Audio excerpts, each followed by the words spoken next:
안녕. 영화 보러 갈 거예요. 지금 양말 신어야 되거든요. 잠시만요.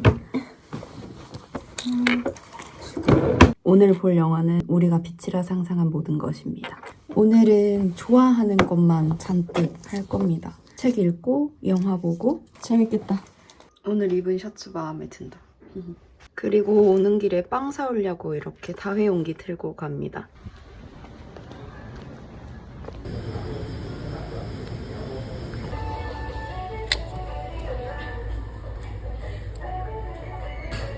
영화를 다 보고 왔습니다. 좋았던 건 마지막 장면, 그리고 크레딧 올라갈 때까지 계속 이어지던 그 음악이었습니다. 그리고 중간중간 텍스트 메시지를 표현한 자막이 나오는데 그 폰트랑 색깔이 되게 예쁘더라고요. 그래서 그런 연출들은 꽤 좋았던 것 같아요. 근데 장면마다 호흡이 조금 길어가지고 살짝 지루한 느낌은 있었습니다.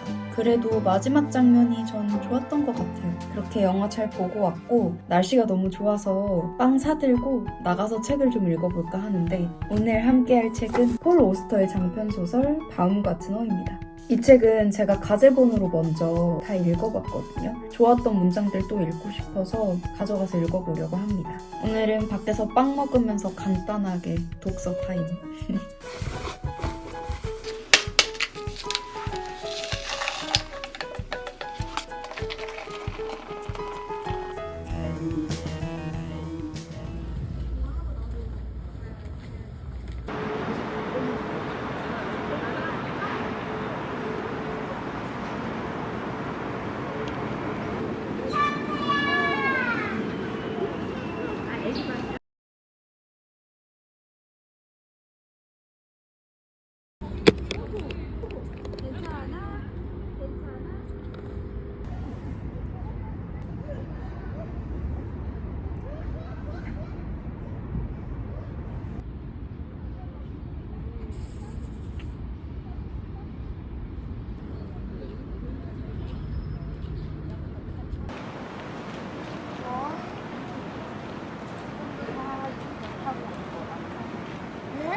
아까 올리브영 갔다 왔는데 스킨푸드 블랙슈가 퍼펙트 에센셜 스크럽 EX. 제가 스킨푸드 팩 되게 잘 쓰는데 요즘 살짝 각질이 올라오는 것 같아서 이런 스크럽도 샀습니다. 오늘은 이걸로 또 씻고 밥 먹고 영화표 정리하고.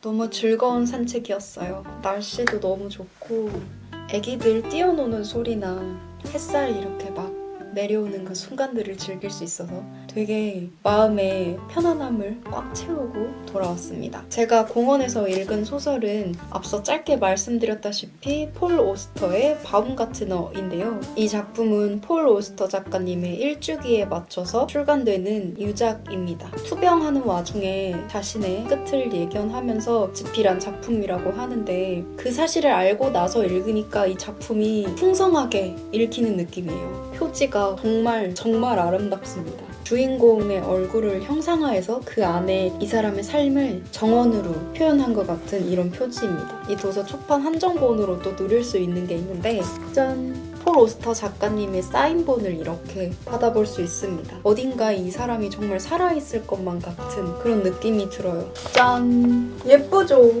이렇게 특별 제작된 리플리 포스터를 함께 받아볼 수 있습니다. 폴 오스터 작가님에 대한 설명과 도서에 대한 설명도 이렇게 쭉 나와 있는데 방에 붙이면 너무 예쁠 것 같아요. 포스터도 사인도 초판 한정으로 특별하게 받아볼 수 있는 것들이라서 의미가 더 깊은 것 같아요. 이 소설의 주인공은 바움가트너인데요. 은퇴를 앞둔 노 교수거든요. 10년 전에 사고로 아내를 잃습니다. 그 이후로 마음의 슬픔과 고통을 안고 살아가는데 어느 날 크고 작은 사건들을 겪으면서 아내가 남긴 글을 보게 됩니다. 그 글이 아내가 발표한 적 없는 그런 원고들이거든요. 그 글들을 조금씩 읽으면서 이 바움가트너에게 또 다른 일들이 일어나게 됩니다. 아내와의 예전을 상상하기도 하고 자신의 부모에 대해서 생각해보기도 하고 또 예상치 예상치도 못한 앞날이 바움가트너를 기다리고 있어요. 이 책에 담긴 바움가트너의 시간은 대략 2년 정도 됩니다. 아내를 잃은 이후에 노교수로서의 삶을 어떻게 살아가고 있는지 그려내고 있는데 저는 이 책을 읽으면서 삶에 대해서 또 한 번 더 생각해보게 됐어요. 좋았던 문장이 있는데 산다는 건 고통을 느끼는 것이다.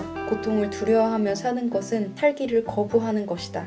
사실 이 문장을 피해갈 수 있는 인간은 아무도 없을 것 같거든요. 바움가트너도 그렇고 저도 그렇고요. 내 삶이 왜 이렇게 고통스럽지? 라고 생각한 시절이 있었는데 이 책을 읽고 나서 그 시절을 돌아보니까 살아있기 때문에 고통스러웠던 거였어요. 그렇게 그 시절을 떠올리고 나니까 이전의 나를 되게 안아주고 싶더라고요. 그리고 이게 장편소설이긴 한데 읽으면서 챕터마다 조금씩 다른 단편소설을 읽고 있는 것 같다라는 생각이 들더라고요. 다채롭게 이야기를 접할 수 있었고 마지막 장면에 도달했을 때쯤 살짝 놀랐거든요. 제가 예상한 결말은 아니었는데 그 결말이 이 소설 전체를 관통하고 있는 것 같은 그런 느낌이 들더라고요. 폴 오스터 작가님이 자신의 끝을 예견하면서 쓴 소설이라는 사실을 알고 나니까 결말을 딱 접했을 때 이 이야기가 끝이 아니라 또 다른 시작처럼 읽히더라고요. 작가님은 세상에 안 계시지만 남아있는 이 유작으로 또 다른 독자들을 만나게 될 거고 저처럼 삶에 대해서 또 한 번 생각해보게 되는 사람들이 생길 거고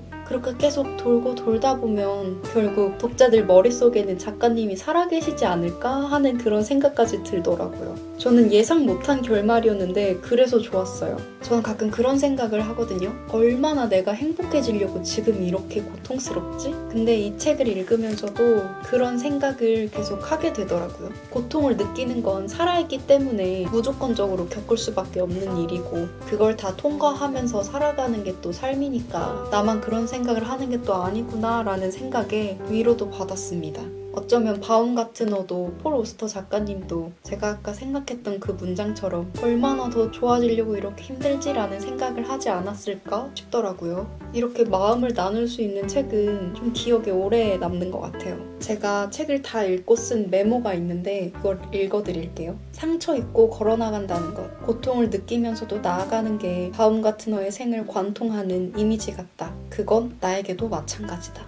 그렇게 쓰고 아까 읽어드린 68페이지에 산다는 건 고통을 느끼는 것이다 라는 문장을 또 적어놨어요. 폴 오스터 작가님의 유작이지만 읽다 보면 끝이 아니라 또 다른 시작이 기다리고 있는 것 같은 느낌을 주는 소설이었어요. 아까 말씀드린 것처럼 초판 한정본으로 앞에 작가님의 사인과 소중한 특별 제작 리플릿이 있으니까 관심 있으신 분들은 한번 찾아보셔도 좋을 것 같습니다. 산다는 건 고통을 느끼는 일이니까 우리 지금 너무 힘들어도 아 내가 지금 살아있구나 하고 스스로를 위로할 줄 알았으면 좋겠어요. 특히 나. 표지도 너무 예쁜 소설이었고 마음에 잔잔하게 울림이 남은 그런 이야기였습니다. 그렇지만 바움가트너도 우리도 너무너무 고통스럽진 않았으면 좋겠어요. 고통이 온다면 또 다른 행복이 또 오기를 바라면서 마지막으로 좋았던 문장 하나만 더 남겨둘게요. 왜 다른 더 중요하다고 여겨지는 순간들은 영원히 사라진 반면 우연히 마주친 덧없는 순간들은 기억 속에 끈질기게 남아있는지. 바움가트너도 그렇고 오늘 보고 온 영화도 그렇고 삶에 대해서 좀 많이 생각해보게 만들더라고요. 제가 짧게 얘기하긴 했지만 우리가 빛이라 상상하는 모든 것은 초반에 그런 대사가 나오거든요. 덧없음에 익숙해져야 된다. 이런 느낌이었는데 인생과 고통, 덧없음 이 세 가지는 서로 뗄래야 뗄 수 없는 존재인 것 같아요. 고통을 느끼다가도 덧없다가도 또 어느 날 행복하다가도 이렇게 인생에 굴러가는 게 아닐까 하는 생각을 계속 하게 만들더라고요. 영화의 호흡이 좀 길었었는데 그 긴 호흡이 제가 스스로 계속 생각해볼 수 있게 어떤 틈을 준 것 같아서 나름대로 영화도 잘 보고 왔고 이렇게 나무 아래에서 정원 같은 이런 책도 읽다가 왔습니다. 그리고 아까 공원에서 제가 빵 먹고 있는데 강아지들이 다 쳐다봐가지고 너무너무 즐거웠어요. 더 쳐다봐줬으면 좋겠다. 이러면서 열심히 봄을 만끽하다가 왔습니다. 즐거웠어. 아 맞다. 영화표 기록해야지. 오늘 하루는 책과 영화로 가득 찬 날들이네요. 재밌었다.